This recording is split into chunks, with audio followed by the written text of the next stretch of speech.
Hello बच्चों, कैसे हो? उम्मीद करते हैं स्वस्थ होंगे, मस्त होंगे और अब पढ़ाई भी शुरू कर दी होगी।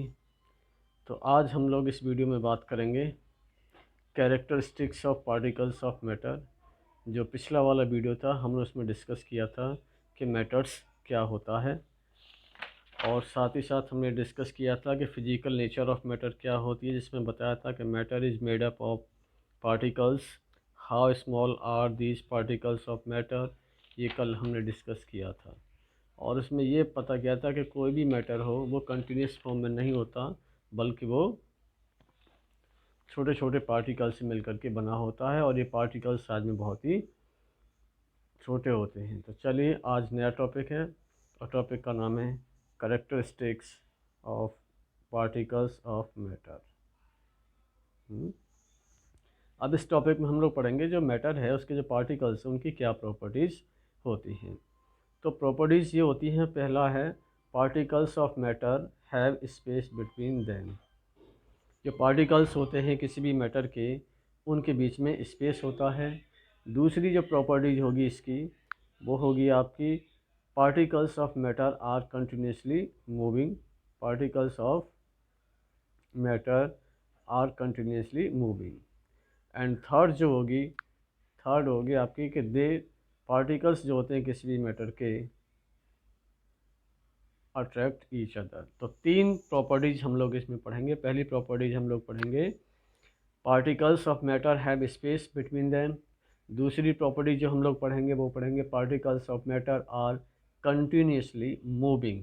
एंड थर्ड जो होगी वो होगी कि जो पार्टिकल्स होते हैं किसी भी मैटर के, वो एक दूसरे को अट्रैक्ट करते हैं। ये तीन प्रॉपर्टीज हैं हमारे पार्टिकल्स की, किसी भी मैटर की। तो चलिए,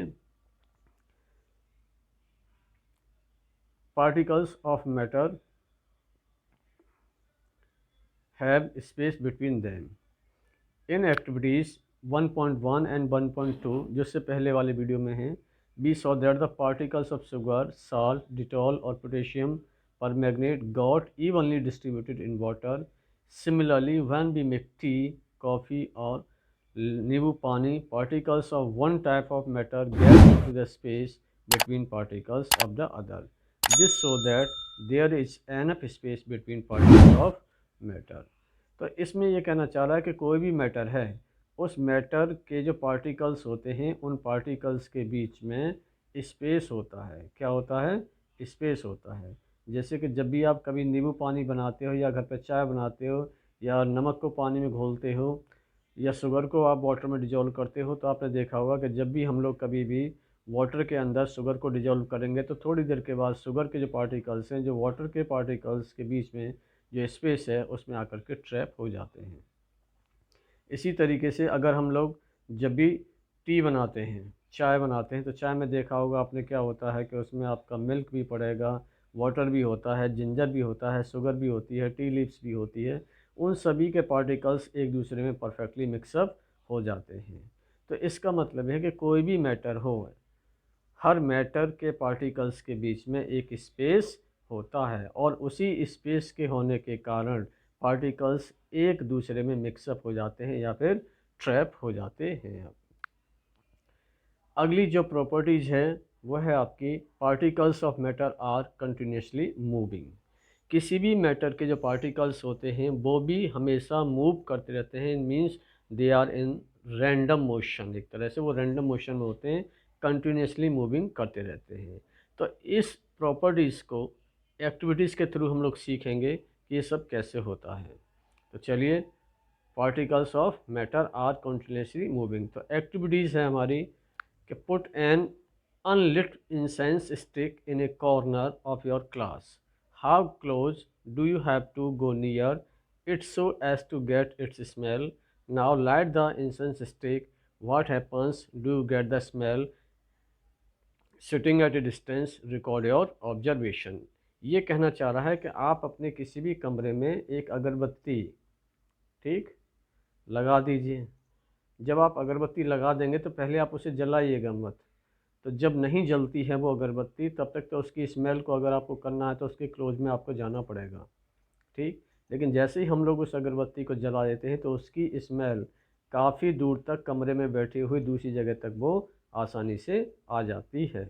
इसका मतलब हुआ कि जो पार्टिकल्स जो थे, स्मेल के जो पार्टिकल्स थे, जो अगरबत्ती के जो पार्टिकल्स थे, वो कंटिन्यूसली मूव कर रहे हैं आपके। दूसरी एक्टिविटीज़ देखते हैं।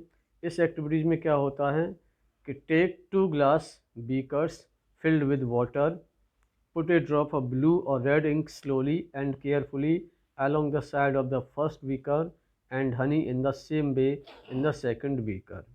Leave them undisturbed in your house or in a corner of the class. Record your observation.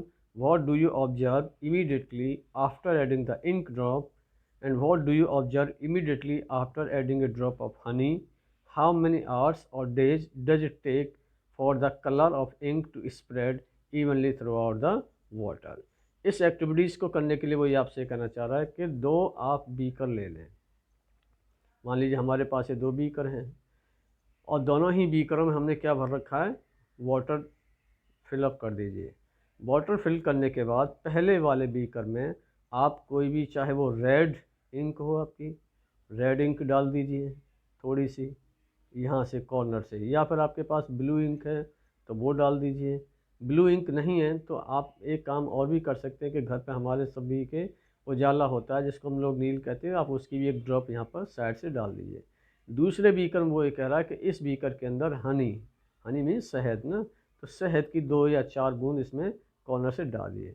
अब आपसे पूछ रहा है कि बताइए इन दोनों बीकर्स में जो कलर है, जो मिक्सिंग है, यानी इंक की और वाटर की, हनी की और वाटर की, वो किस में जल्दी होगी और किस में देरी से होगी।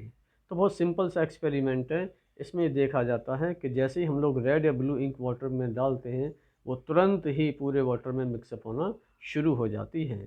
It means the particles of the red ink और the blue ink are continuously moving.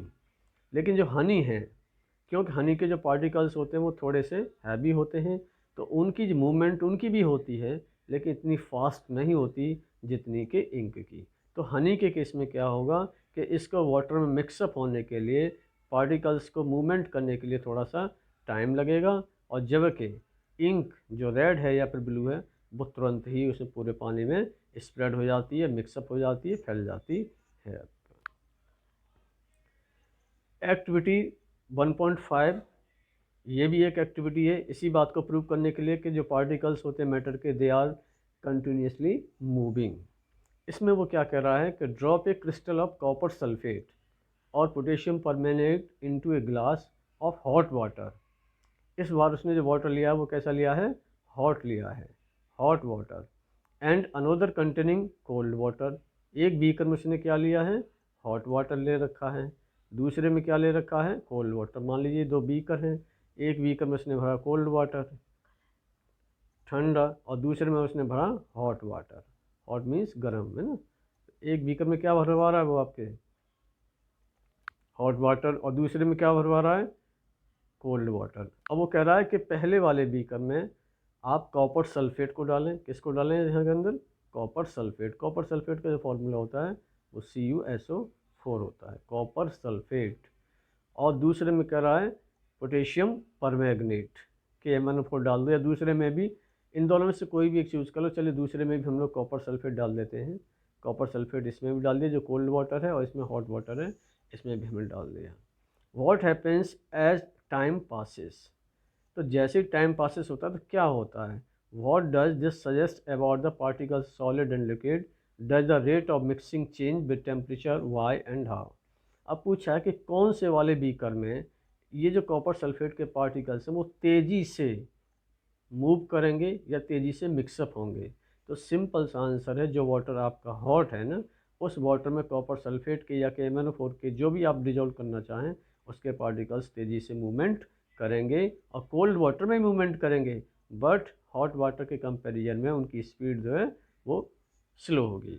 अब आपके मन में सवाल आ रहा होगा कि ऐसे कैसे होता है भाई, हमने एक ही केमिकल्स को, कॉपर सल्फेट को 2 बीकर में डिजोल्व किया, फ़र्क इतना किया है कि हमने एक बार हॉट वाटर ले लिया और एक बार हमने कोल्ड वाटर ले लिया, और दोनों में ही हमने कॉपर सल्फेट को डिजोल्व किया है। तो एक में हॉट में तेज़ी से क्यों स्प्रेड हो रहा है और कोल्ड में स्प्रेड स्लो क्यों हो रहा है? तो देखिए सीधी सी बात है, जैसे ही हम लोग किसी भी मैटर का टेम्परेचर बढ़ाते हैं तो उस मैटर के जो पार्टिकल्स होते हैं उनकी काइनेटिक एनर्जी बढ़ जाती है। और जैसे ही काइनेटिक एनर्जी बढ़ जाती है तो वो उनकी स्पीड, जो मूविंग स्पीड है, मूव करने की जो स्पीड है पहले से और तेज़ हो जाती है। देखिएगा, particles of matter are continuously moving, that is they possess what we can the kinetic energy। ये जो हम बात कर रहे थे kinetic energy, as the temperature rise particles move faster, so we can say that with the increase in temperature the kinetic energy of the particles also increase। तो जो kinetic energy है टेम्परेचर बढ़ाने से वो काइनेटिक एनर्जी बढ़ जाती है, और जैसे ही काइनेटिक एनर्जी बढ़ती है तो वो पार्टिकल्स और तेज़ी से मूवमेंट करना शुरू कर देते हैं। और जो काइनेटिक एनर्जी है उसका फॉर्मूला हमने फिजिक्स में पढ़ा है 1/2 mv²। यहाँ पर m क्या होता है? m मीन्स या मास है किसी भी पार्टिकल्स का, v मीन्स उसकी वेलोसिटी है। क्या है? वेलोसिटी। और इसको और अच्छी तरीके से हम लोग फिजिक्स में सीखेंगे कि काइनेटिक एनर्जी जो होती है वो क्या होती है। But as the temperature rise, और हम जैसे ही किसी भी मैटर का टेम्परेचर बढ़ाते हैं उसके पार्टिकल्स की काइनेटिक एनर्जी तेज़ हो जाती है और पार्टिकल्स तेज़ी से मूवमेंट करना शुरू कर देते हैं। In the above three activities, we observe that particles of matter intermix on their own with each other। देखो यहाँ से बहुत इंपॉर्टेंट बात कर रहा है कि ये जो तीनों हमने एक्टिविटीज़ की हैं, इन एक्टिविटीज़ में क्या हो रहा है कि particles of matter intermix on their own with each other। They do so by getting into the space between the particles। This intermixing of the particles of two different types of matter is called diffusion। अब ये कह रहा है कि जो matter है ना, तो जो मैटर है, मैटर के जो पार्टिकल्स हैं एक दूसरे में बहुत तेज़ी से इंटरमिक्स हो रहे हैं। जैसे ये हमने बी कर लिया, इसमें ये हमने क्या डाला? वाटर। ये ग्रीन कलर से जो दिख रहे हैं ये वाटर के पार्टिकल्स हैं, और दूसरे जो रेड कलर से हैं आपके ये कॉपर सल्फेट के पार्टिकल्स हैं। किसके? कॉपर सल्फेट के पार्टिकल्स। तो ये दोनों ही मैटर हैं, वाटर भी एक मैटर है और कॉपर सल्फेट भी एक मैटर है, और दोनों के पार्टिकल्स वो मोशन में हैं। तो मोशन में हैं तो ये एक दूसरे में इंटरमिक्स हो जाते हैं। और इंटरमिक्स होते कहाँ हैं? क्यों, कभी हमने पढ़ा था कि पार्टिकल्स के बीच में जो फ्री स्पेस होता है उस स्पेस में ये पार्टिकल्स एक दूसरे को ट्रैप कर लेते हैं, वहाँ फंस जाते हैं, और इस प्रोसेस को हम लोग बोल देते हैं डिफ्यूजन। क्या बोल देते हैं? डिफ्यूजन। तो डिफ्यूजन क्या है? डिफ्यूजन मीन्स इंटरमिक्सिंग, यहाँ से आप लिखेंगे intermixing of particles of two different types of matter is called diffusion। We also observe that on heating diffusion becomes faster। Why does this happen? और ये ध्यान रखना कि जो डिफ्यूजन होता है वो भी टेम्परेचर बढ़ाने से बढ़ता है। डिफ्यूजन क्या है? Intermixing of the particles of two different types of the matter. Once again, intermixing of particles of two different types of matter is called diffusion. और ध्यान रखना कि जो डिफ्यूजन होता है वो टेम्परेचर को बढ़ाने से और उसकी स्पीड बढ़ जाती है। आगे देखते हैं, particles of matter attract each other. जो तीन प्रॉपर्टीज बताई थी उन थर्ड प्रॉपर्टीज है पार्टिकल्स की, कि जो पार्टिकल्स होते हैं किसी भी मैटर के वो एक दूसरे को अट्रैक्ट करते हैं। तो यहाँ कुछ एक्टिविटीज़ शो की गई हैं, 1.6 है और 1.7 है और 1.8 है, और ये तीनों एक्टिविटी इस बात को प्रूव करेंगी कि जो पार्टिकल्स होते हैं मैटर के वो एक दूसरे को अट्रैक्ट करते हैं। तो चलिए थोड़ा रीड करते हैं। Activity 1.6, play this game in the field, make 4 groups and form human chain as suggested. The first group should hold each other from the back and lock arms like you do Miss Me Dancer। ये जो आप figure देख रहे हैं यहाँ पर, ठीक, इसको हम लोग बोलते हैं ईडू मिसमी डांसर। क्या बोलते हैं? Edu Mishmi dancer. तो पहले वाले ग्रुप को क्या करना है कि पहले वाले ग्रुप को बिल्कुल इन्हीं डांसर्स की तरह अपने आप को होल्ड करना है। दूसरा, the second group should hold hand to form a human chain. The second group should hold hands to form a human chain.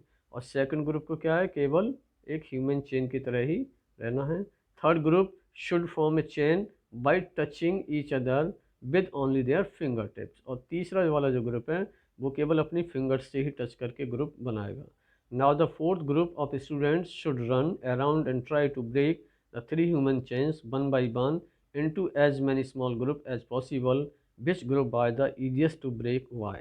अब सवाल आता है कि जो 3 ग्रुप्स हमने अपने बच्चों के बनाए, पहला जो बनाया वो था ये वाला ग्रुप जिसमें एक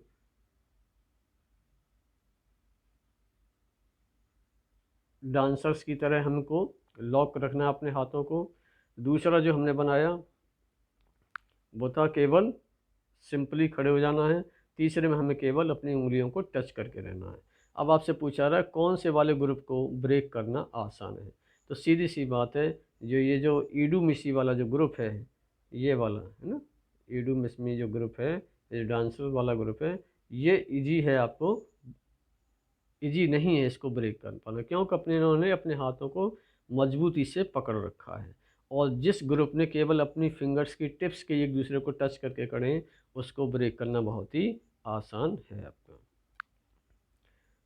दूसरी एक्टिविटीज़ ये कहती है, if we consider each student as a particle of matter then in which group the particle held each other with the maximum force. पूछा है कि मैक्सिमम फोर्स के द्वारा कौन से होंगे, तो बस जो डांसर्स वाला ग्रुप था उनके बीच में फोर्स क्या होगा? मैक्सिमम होगा। सेकंड एक्टिविटीज़ की बात करें, टेक एन आयरन नेल, एक आयरन नेल ले ली हमको, एक पीस ऑफ चौक लेना है और एक रबर बैंड लेना है। Try breaking them by hammering, hammering means हथौड़े से तोड़ के, काट करके देखना है या स्ट्रेच करके देखना है। In which of the above 3 substance do you think the particles are held together with greater force. अब 3 चीज़ आपको लेनी है, एक आपको आयरन नेल लेनी है, आयरन नेल ले ली हमने एक, ठीक, एक चौक लेना है हमको और एक बॉल वाला रबर बैंड ले लीजिए। अब बताइए, वो पूछ रहा है कि इन तीनों में से किस में सबसे ज़्यादा ग्रेटर फोर्स होगा, किसको कट करना ज़्यादा मुश्किल होगा। तो आंसर आपका सही क्या होना चाहिए? नेल, है ना।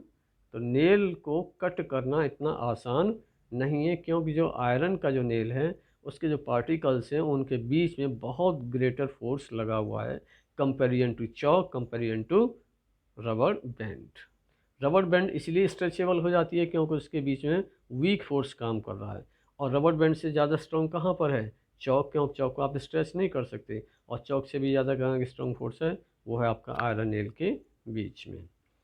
थर्ड एक्टिविटीज़ में क्या है, take some water in a container, try cutting the surface of water with your finger, were you able to cut the surface of water, what could be the reason behind the surface of water remaining together. अब वो पूछ रहा है आपसे कि एक बर्तन ले लीजिए और उस बर्तन में आपने यहाँ तक पानी भर दे दिया, ठीक है, वाटर भर दिया। Try cutting the surface of water with your finger, और अपनी फिंगर से इस तरीके से आप इस वाटर को कट करके देखिए अपर सरफेस पर। Were you able to cut the surface of water, बिल्कुल आसानी से हमारा हाथ मूव हो जाता है, उंगली से आप काट सकते हैं, यहाँ से ना वो आसानी से कट जाती है। What could be the reason behind the surface of water remaining together, लेकिन जैसे ही आप अपनी उंगली निकालते हो फिर से एक सरफेस बन जाती है। तो ये वाटर है, वाटर के जो पार्टिकल्स होते हैं उन पार्टिकल्स के बीच में गैप होता है ना, या फ्री स्पेस होता है या गैप होता है, और ये वाटर के जो मॉलिक्यूल्स हैं इनके बीच में जो फोर्स ऑफ अट्रैक्शन है, जो फोर्स लगा हुआ है, वो भी कैसा है? वीक है। अगर वीक है तभी हम उसको वाटर को कट कर पा रहे हैं उंगली से, अगर ये फोर्स स्ट्रॉन्ग होता तो we are sorry to cut the surface of the solid. आपने देखा होगा कि आप जो है एक कंटेनर में, है ना, पानी भर करके आप उसमें हाथ आसानी से ऐसे मूव कर सकते हैं बड़ी आसानी से। आप स्विमिंग पूल में क्या करते हैं? स्विमिंग पूल में आसानी से स्विमिंग कर पाते हैं, क्योंकि उनके जो वाटर के मॉलिक्यूल्स हैं उनके बीच में लगने वाला जो अट्रैक्शन फोर्स है वो आपका वीक है, तभी हमारे हाथ और पैर आसानी से वहाँ चल पाते हैं। अगर यही फोर्स ऑफ अट्रैक्शन पार्टिकल्स के बीच में बहुत ज़्यादा होता तो हम किसी भी तरीके से लिक्विड में स्विमिंग नहीं कर पाते। एक बार थोड़ा सा इमेजिन करिए कि अगर इस स्विमिंग पूल के अंदर लिक्विड की जगह अगर हम लोग स्टोन के टुकड़े से भर दें और तब आपसे कहा जाए कि जाओ इसमें स्विमिंग करो, तो शायद इम्पॉसिबल होगा ना, क्योंकि वो सॉलिड है और सॉलिड के पार्टिकल्स के बीच में जो फोर्स ऑफ अट्रैक्शन है वो काफ़ी स्ट्रॉन्ग होता है, जैसे कभी आपने देखा था आयरन नेल के केस में। The above three activities suggest that particles of matter have force acting between them. This force keeps the particles together. The strength of this force of attraction varies from one kind of matter to another. ये बहुत important बात है। The strength of the force of the attraction varies from one kind of matter to another.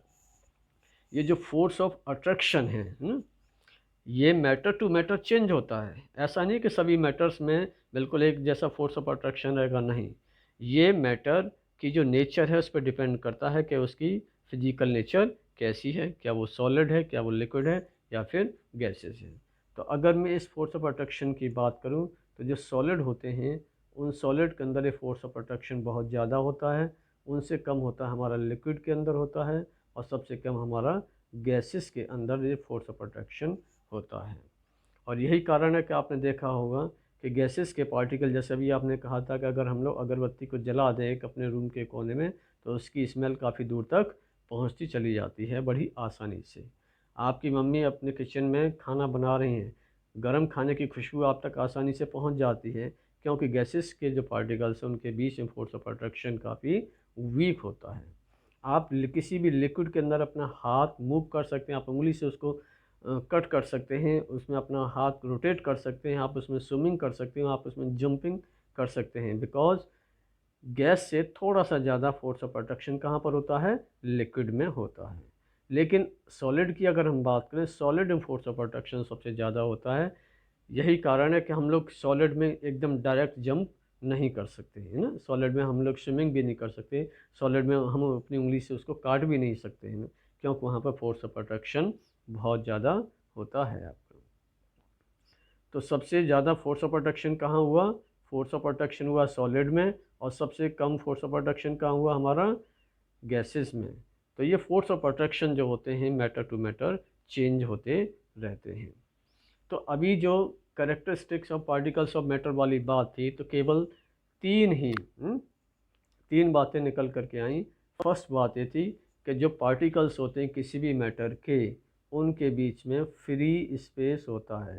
पहली properties तो ये है इनकी particles की कि उनके बीच में क्या होता है, फ्री स्पेस होता है। और हर मैटर के पार्टिकल्स की बात हो रही है यहाँ, ऐसा नहीं हो रहा कि किसी सॉलिड की बात करें हम लोग, लिक्विड की बात करें, गैसेस की नहीं। All the matters have the free space among the particles. Number दूसरी जो बात आई निकल करके वो ये आई कि जो पार्टिकल्स होते हैं they are in constant motion, या मोशन में रहते हैं, कॉन्टीन्यूसली मोशन में रहते हैं, मूव करते रहते हैं हमेशा, है ना। थर्ड बात निकल के आई कि इनके बीच में, पार्टिकल्स के बीच में एक अट्रैक्शन फोर्स होता है ना। तो थ्री कैरेक्टरिस्टिक्स हैं पार्टिकल्स की। पहला, there are free space among the particles of a matter. Second, the particles of any matter are continuously moving. And third, there is a force of attraction among the particles of a matter. But this force of attraction change matter to matter. ऐसा नहीं है कि हर matter में force of attraction same होगा, हर matter में free space same होगा, हर matter में जो मोशन है पार्टिकल्स की वो सेम होगी, नहीं होगी। अगर मैं फ्री स्पेस की बात करूं तो जो फ्री स्पेस होता है, सबसे ज़्यादा जो फ्री स्पेस होगा वो गैसेस के बीच में होगा फ्री स्पेस, और उससे कम हमेशा लिक्विड में होगा फ्री स्पेस, और उससे भी कम होगा आपके सॉलिड के बीच में होगा। फ्री स्पेस की बात करें, ये फ्री स्पेस का है। और दूसरे, अगर उनकी मोशन की बात करें, पार्टिकल्स की मोशन की बात करें, तो पार्टिकल्स की मोशन भी बिल्कुल यही है। तो गैस के जो पार्टिकल्स होते हैं उनमें मोशन बहुत ज़्यादा होती है, उससे कम मोशन कहाँ होती है, लिक्विड में होती है, और उससे भी कम पार्टिकल्स में जो मोशन होती है वो भी सॉलिड में होती है। और अगर तीसरी जो बात किए हैं उसके हमेशा ये फोर्स ऑफ अट्रैक्शन होता है, तो बस इसका जस्ट उल्टा है। फोर्स ऑफ अट्रैक्शन जो होगा वो सॉलिड में सबसे ज़्यादा होगा, और सॉलिड से कम लिक्विड में होगा, और लिक्विड से भी कम आपका गैसेस में होगा। तो इसका मतलब है कि किसी भी मैटर के जो पार्टिकल्स होते हैं उनकी प्रॉपर्टीज़ मैटर की स्टेट पर डिपेंड करती है कि आपका मैटर कैसा है। अगर आपका मैटर गैसेस फॉर्म में है तो उसके अंदर फोर्स ऑफ अट्रैक्शन बहुत कम होगा, फोर्स ऑफ अट्रैक्शन बहुत कम होगा, स्पेस बहुत ज़्यादा होगा, और उनके पार्टिकल्स की मोशन भी बहुत ज़्यादा होगी। अगर आपका मैटर वो लिक्विड फॉर्म में है तो सीधी सी बात है, लिक्विड फॉर्म के जो पार्टिकल्स होते हैं उनके बीच में जो स्पेस होता है वो इंटरमीडिएट लेवल का होता है, किससे, सॉलिड और गैस से। सॉलिड से थोड़ा ज़्यादा होता है और गैस से थोड़ा सा कम होता है। अगर उनकी मोशन की बात करें तो वो गैसेस से थोड़ा सा कम मोशन में रहते हैं और सॉलिड से अधिक मोशन में रहते हैं। और उनके बीच में फोर्स ऑफ अट्रैक्शन की बात करें तो फोर्स ऑफ अट्रैक्शन भी उनका इंटरमीडिएट लेवल का रहता है। लेकिन फोर्स ऑफ अट्रैक्शन की मैं अगर बात करूँ तीनों स्टेट में, तो सॉलिड के अंदर सबसे ज़्यादा फोर्स ऑफ अट्रैक्शन होता है, उससे कम लिक्विड में, फिर सबसे कम गैसेस में होता है आपका। तो ये था characteristics of particles of matter की बात। चलिए अब क्वेश्चंस आते हैं, कुछ क्वेश्चंस करते हैं, देखते हैं क्वेश्चंस क्या कह रहे हैं। क्वेश्चन है which of the following are matter. ये जो क्वेश्चन दे रखा है कि इनमें से कौन सा मैटर है। Which of the following are matter, कौन सा मैटर है।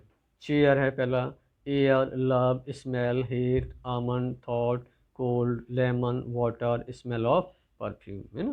तो इसमें से आपको ये बताना मैटर है। तो मैटर के लिए हमने क्या बताई थी कि दो कंडीशंस बताई थी। तो पहले उसके अंदर मास होना चाहिए, और दूसरी कंडीशन थी कि वो स्पेस को कवर करता हो, है ना, स्पेस कवर करता हो। आप ये कहना चाहें तो ये कह सकते हैं उसके अंदर वॉल्यूम हो।